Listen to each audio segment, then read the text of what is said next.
E os anjos cantam santo, toda a criação, santo, exaltado és, santo,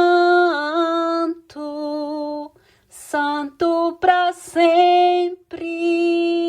Só tu és santo, Senhor. Santo, santo, santo é o teu nome, ó Santo Deus, Santo Pai, Deus de Israel, Deus de poder, Deus de glória. Bendito és tu, Senhor, que fez o céu e a terra e tudo que nele há. Mas um dia, Senhor, que eu me prostro diante de ti, para vir, Senhor, oferecer o meu tempo para me dedicar à leitura desta palavra. E eu te peço, meu Deus, que estas leituras possa alcançar o máximo de vidas que o Senhor quiser alcançar. Eis-me aqui, Senhor, sendo um instrumento, um canal, Pai, eu quero ser um canal de bênção na vida daqueles que necessitam ser alcançados por Ti. Obrigada, Espírito Santo de Deus, por estar aqui conosco, por estar nos motivando, tocando em nossos corações e fazendo-nos ter este coração ensinável, porque queremos aprender com o Espírito Santo o que é o Evangelho, o que é realmente a palavra de Deus. Por isso, Pai, eu te louvo e te agradeço por cada vida que aqui estão, meditando e acompanhando estas palavras, essas leituras, em nome do teu Filho. Obrigada, Senhor, e cumprimento todos vocês com meu carinho, com meu abraço e muito obrigada pela sua audiência. Continue aqui conosco, não esqueça de dar o seu joinha para que a plataforma possa encaminhar para mais pessoas, amém? E hoje, amados, nós vamos ler o capítulo 19 em Atos dos Apóstolos, que estamos estudando este livro para a glória de Deus, acompanhando aqui a missão, né, da vida de Paulo, escrita, né, por Lucas, que foi que escreveu Atos dos Apóstolos. E hoje o capítulo vai falar sobre o espírito da maturidade na fé. Amém? E é por isso que eu creio que enquanto nós ouvimos a palavra de Deus, o Senhor vai nos fazendo ser maduro, a nossa fé vai sendo fortalecida, porque o próprio Espírito Santo de Deus se encarrega de dar a maturidade da fé. Olha que coisa poderosa, não é mesmo? Glória a Deus por isso.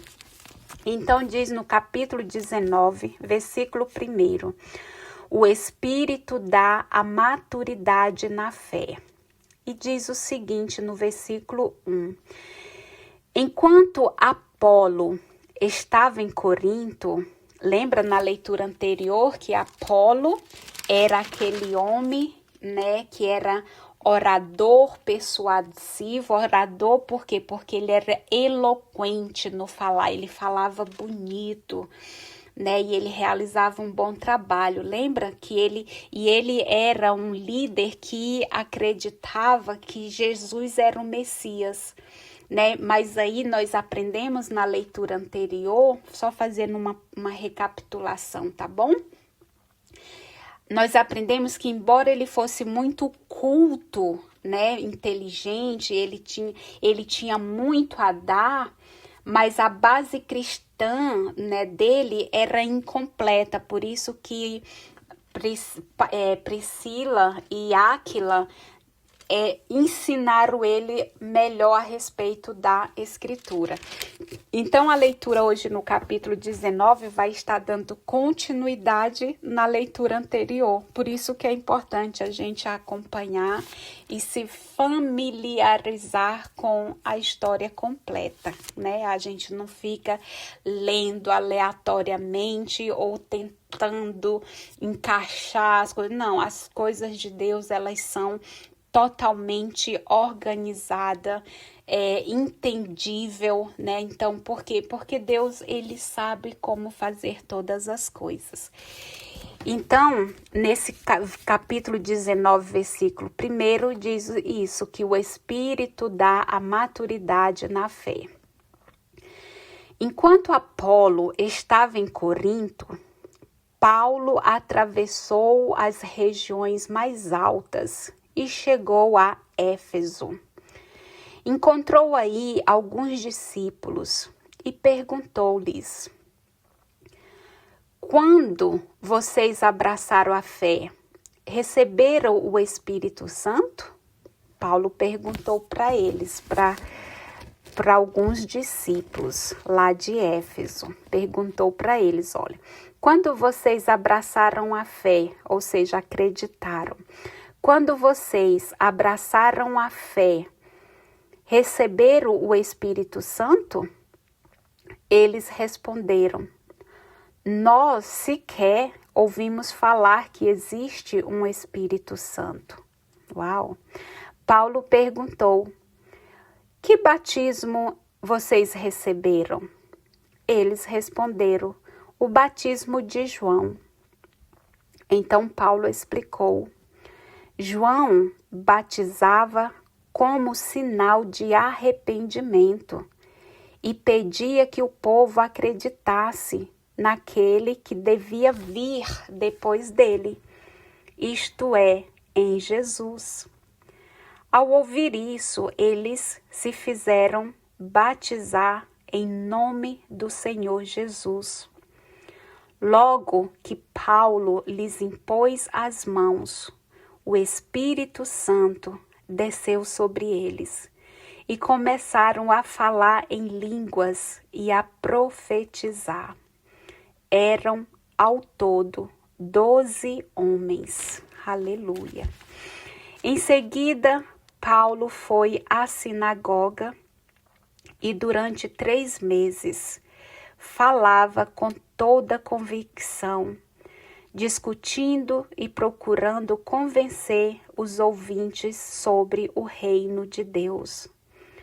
Todavia, como alguns se obstinavam na incredulidade e falavam mal do caminho diante da multidão, Paulo rompeu com eles, separou os discípulos e diariamente os ensinava na escola de um homem chamado Tiranos. Isso durou 2 anos, de modo que todos os habitantes da Ásia, judeus e gregos, puderam ouvir a palavra do Senhor. Aleluia. Versículo 11. A fé liberta. Olha que poder esta frase. A fé liberta. É verdade, meus queridos. A fé liberta muito. Então, versículo 11. A fé liberta. Deus realizava milagres extraordinários pelas mãos de Paulo, a tal ponto que pegavam lenços e aventais usados por Paulo para colocá-los sobre os doentes, e estes eram libertados de suas doenças e os espíritos maus eram afastados. Olha que coisa maravilhosa, né? O que a palavra de Deus está dizendo. Deus realizava milagres extraordinários pelas mãos de Paulo, a tal ponto que pegavam lenços e aventais usados por Paulo para colocá-los sobre os doentes, e estes eram libertados das suas doenças, e os espíritos maus eram afastados. Alguns exorcistas judeus itinerantes começaram a invocar o nome do Senhor Jesus sobre aqueles que tinham espíritos maus e diziam: eu esconjuro vocês por este Jesus que Paulo está pregando. Os que faziam isso eram os 7 filhos de Seva, um sumo sacerdote judeu. Mas o espírito mau reagiu, dizendo: eu conheço Jesus e sei quem é Paulo, mas quem são vocês? E o homem que estava possesso do espírito mau pulou sobre eles com tanta violência que tiveram de fugir daquela casa sem roupas e cobertos de ferimentos. E toda a população de Éfeso, judeus e gregos, ficou sabendo do fato. O temor se apossou de todos, e a grandeza do nome de Jesus era exaltada. Muitos fiéis acorriam para acusar-se em voz alta das suas práticas mágicas. E um bom número dos que praticavam magia amontoaram seus livros e os queimaram em praça pública. O valor desses livros foi calculado em 50.000 moedas de pratas. Assim, a palavra do Senhor crescia e se firmava com grande poder. Aleluia! Oh, aleluia! Glória a Deus. Versículo 21. Fim da missão. Prisioneiro de Cristo. Nós agora, queridos, só uma pausa. Nós vamos entrar aqui no entendimento do fim da missão de Paulo, né? Que vai falar prisioneiro de Cristo, no versículo 21.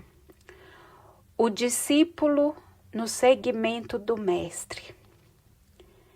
Depois desses acontecimentos, Paulo resolveu ir a Jerusalém. Passando pela Macedônia e pela Acaia, ele dizia: depois de ir até lá, eu devo ir também a Roma. Paulo enviou à Macedônia 2 de seus ajudantes, Timóteo e Erasto, e ficou ainda por algum tempo na Ásia. Versículo 23. A vida cristã tumultua a sociedade. Foi nessa época que estourou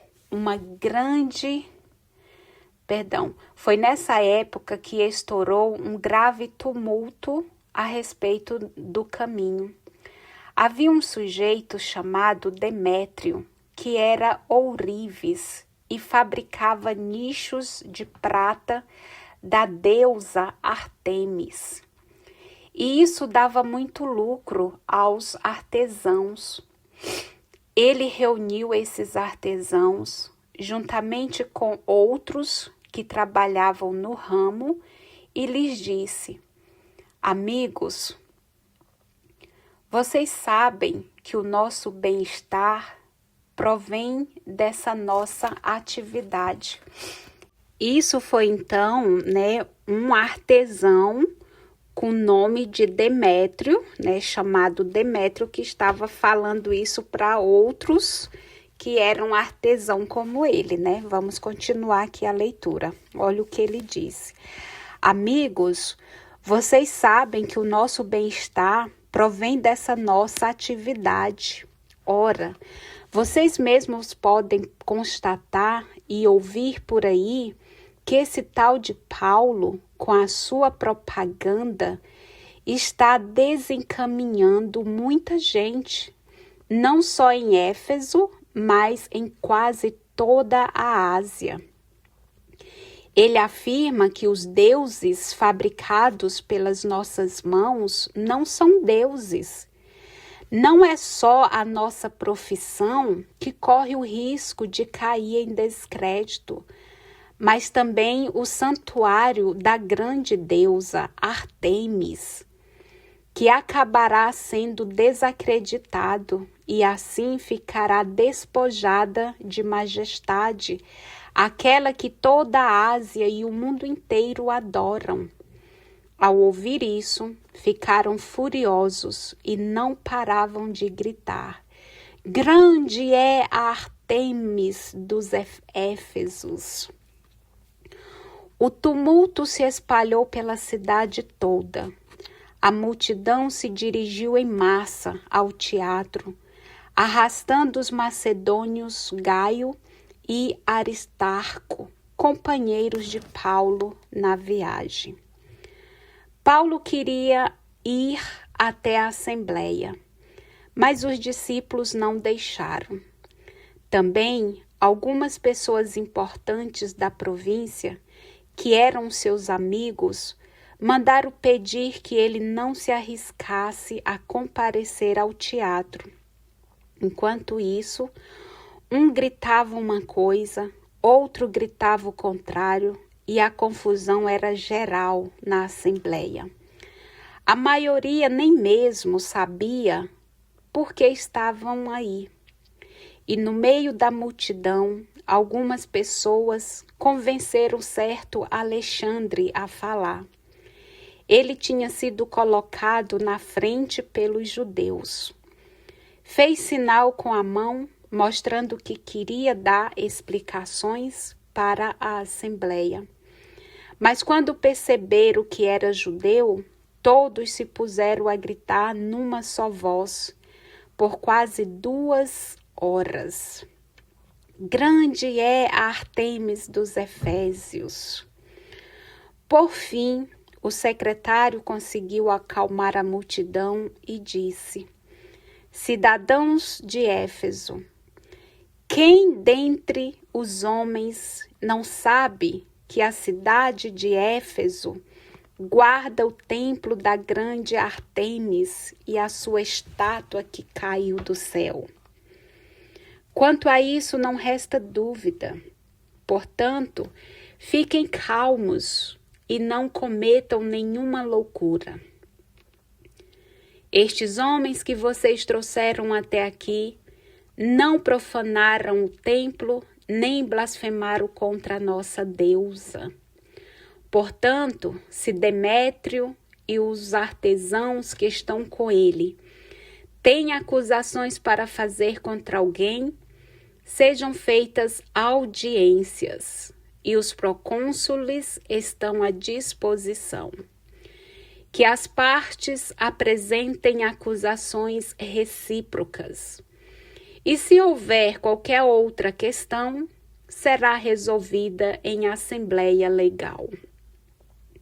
Do contrário, corremos o risco de sermos acusados de revolta por causa do que aconteceu hoje, pois não existe nenhum motivo para justificarmos esta reunião.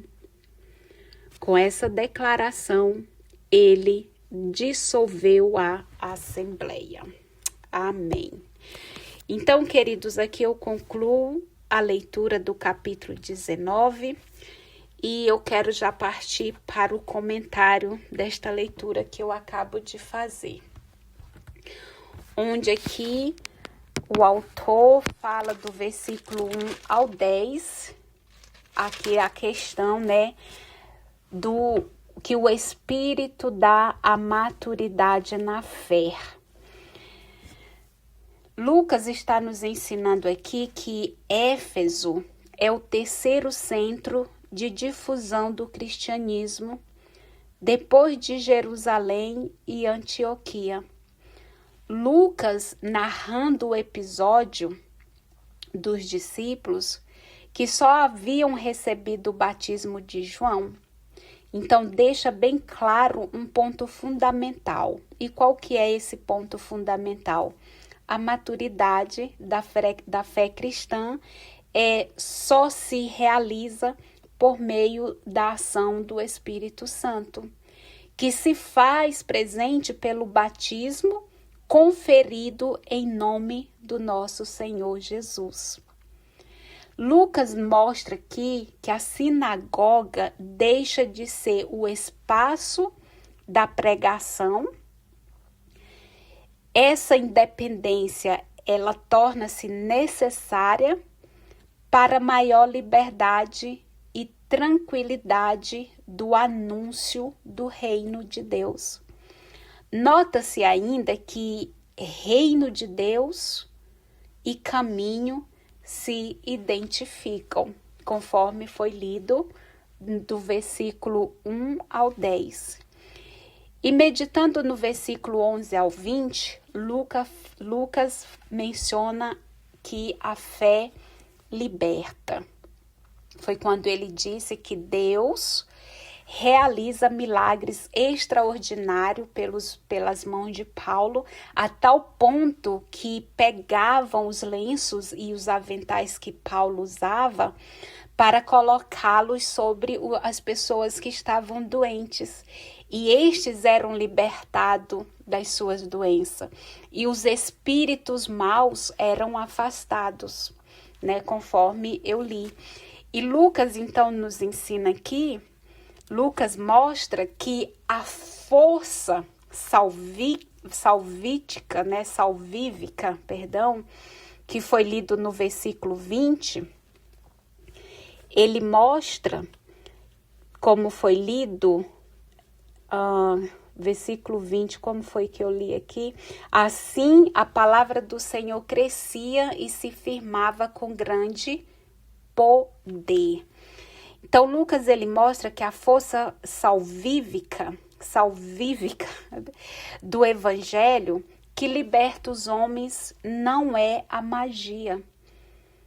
Ao contrário, o evangelho vem desmascarar a arte mágica, que faz justamente o inverso, aliena o homem, inclusive aqueles que o praticam, conforme foi lido nos versículos 15 e 16, que ele lá diz, mas o espírito mau reagiu dizendo, né, porque alguns que tentaram expulsar os espíritos maus, o que eles disseram, né? Eles falaram assim, eu esconjuro vocês por esse Jesus que Paulo está pregando. Então, os espíritos, né, que estavam ali, e quem fazia isso eram os 7 filhos de Seva, que era um sumo sacerdote judeu, mas o espírito reagiu e disse o quê? Eu conheço Jesus e sei quem é Paulo, mas quem são vocês?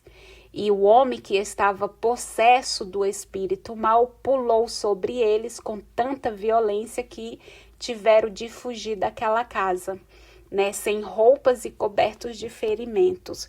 Então, Lucas mostra aqui que a força salvífica do evangelho liberta os homens, não é a magia. Ao contrário, o evangelho desmascara a arte mágica, né, que faz justamente o inverso, aliena o homem, inclusive aqueles que o praticam. Então, foi o que aconteceu aqui. O espírito não respeitou aqueles que estavam querendo, né, expulsar os espíritos maus. Especialmente porque nela há interesses econômicos, conforme nós lemos lá no versículo 19, e um bom número dos que praticavam magia amontoaram os seus livros e os queimaram em praça pública. Olha que poder. E a palavra disse que o valor desses livros foi calculado em 50.000 moedas de prata. Olha que coisa, né? O que o evangelho tem o poder de fazer? Desmascarar a arte mágica, né, que faz justamente o inverso, aliena o homem, inclusive aqueles que o praticavam. Mas como muitos ouviram, eles então resolveram, né, um bom número daqueles que praticavam a magia, amontoar os seus livros e os queimaram em praça pública. E isso é para a glória de Deus. Então, queridos, o que Paulo nos ensina aqui é que o que provoca a verdadeira libertação é a fé. A fé é que liberta, né? E não são os atos mágicos, as adivinhações, as, né, cartas de tarô, essas, como é que chama? Signos, essas coisas que a gente vê nesse mundo aí, não são isso que liberta. Lucas está dizendo que o que provoca a verdadeira libertação é a fé em Jesus Cristo, é a fé em Deus, é a fé nesta palavra que está sendo lida e não atos mágicos. Amém? E meditando nos versículos 21 ao 22, quando Lucas aponta aqui para o fim da missão, que Paulo passa a ser prisioneiro de Cristo, né, que ele menciona que o discípulo no seguimento do mestre e a vida cristã tumultua a sociedade. Estes versículos, Lucas nos mostra, né, que estes versículos se caracterizam por uma grande semelhança com a decisão de Jesus em subir para Jerusalém.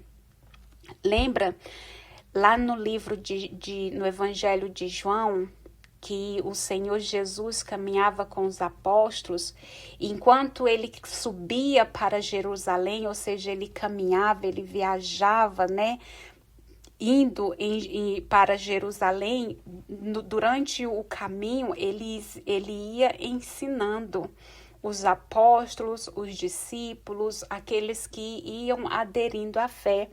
Então, Lucas, ele aponta aqui que estes versículos que está sendo lido aqui em Atos dos Apóstolos, que eu estou compartilhando com vocês, estes versículos se caracterizam por uma grande semelhança com a decisão de Jesus em subir para Jerusalém, onde se concretizaria a morte de Jesus, né? E isso também está escrito lá em Lucas capítulo 9.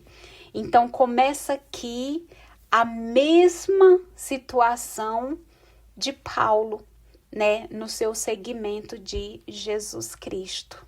Amém? E também, meus queridos, ainda tem para meditarmos os versículos do 23 ao 41. Quando Lucas, o autor, vai nos falar sobre a vida cristã tumultua a sociedade. Ele vai nos dizer aqui que porque o caminho, isto é, a vida cristã, provoca tumulto. Por que que a vida cristã provoca tumulto? E ele vai explicar, conforme eu li lá no versículo 23, que foi nessa época que estourou um grave tumulto a respeito do caminho, né? Foi quando eu li aquela passagem que havia um sujeito chamado Demétrio, que ele era ourives, né, e fabricava nichos de prata da deusa Artemis, né? Então Lucas ele fala, por que que o caminho, isto é, a vida cristã provoca tumulto? E aqui ele lembra essa passagem dessa época que estourou esse grande tumulto a respeito do caminho. O livro dos Atos, que eu estou lendo, indica de modo implícito as implicações políticas da mensagem cristã, mas acentua o relacionamento do evangelho com a questão econômica. As comunidades cristãs procuram viver um espírito de partilha que se concretiza na socialização dos bens. Como consequência, torna-se cada vez mais claro que os interesses econômicos baseados no lucro são idolatria. e se contrapõe ao evangelho. Então, de fato, o lucro tira do povo os bens necessários e os acumula para formar o ídolo do capital. O capital aqui refere-se ao dinheiro, né? Então, Lucas, ele está nos dizendo aqui que o fato, né, de fato, o lucro tira do povo os bens necessários e os acumula para formar o ídolo do dinheiro, manejado por uma minoria privilegiada. Nesse contexto teológico, se coloca o tumulto causado pelos fabricantes de lembranças da deusa Ártemis. E aí, isso é destrinchado no decorrer da leitura, que aquele artesão estava reivindicando que Paulo, né, estava pregando, fazendo uma propaganda que estava desencaminhando muita gente. E ali ele disse que não era só em Éfeso, mas era em quase toda a Ásia. E que Paulo estava falando, né, afirmando que os deuses que eles fabricavam não eram deuses. E ainda ele acrescentou, né, que não só a nossa profissão que corre o risco de cair em descrédito, mas também o santuário da grande deusa Ártemis, né, que acabaria sendo desacreditados. E assim ele causou aquele alvoroço nos outros artesãos, né, e aquela população se agitou de tal forma que foram fazer uma assembleia e teve aquela discussão toda. Então, é só ouvir com os ouvidos atentos e a gente vai perceber aqui que o evangelho é o que traz libertação, a fé, né? O que provoca a verdadeira libertação é a fé em Deus, na palavra de Deus, nos ensinamentos de Deus. E não são esses atos mágicos que é visto desde aquela época, né? E que também está ainda enraizado nesse mundo de hoje. Então, meus queridos, a minha oração é que Deus venha abrir os nossos olhos, abrir os nossos ouvidos para o entendimento da palavra, que tudo aquilo que está na nossa vida, que está desalinhado, desacordado com a vontade de Deus, para nós, que o Espírito Santo de Deus venha nos ensinar e nos dar a libertação, que cada um de nós venha dar a liberdade do Espírito Santo de Deus nos moldar, mudar a nossa maneira de viver, para que assim nós possamos estar caminhando, né, junto com esse Deus verdadeiro, com esse Pai amoroso que nós temos. E este Pai, que é a revelação de Jesus. Pai é o nome de Deus, né? Porque Jesus, quando andava com seus discípulos, em oração ele diz: Pai, eu revelei o teu nome, Deus, aos que o Senhor me confiou. Então, o nome de Deus é Pai. Então, que o nosso Pai possa nos conduzir neste caminho da fé e que Ele venha transformar nossa vida e o nosso viver. Que nós possamos avançar em Cristo Jesus. Amém? Espírito Santo de Deus, Pai amado e todo-poderoso, aqui eu te louvo e te agradeço por mais esta rica oportunidade. Amém e amém.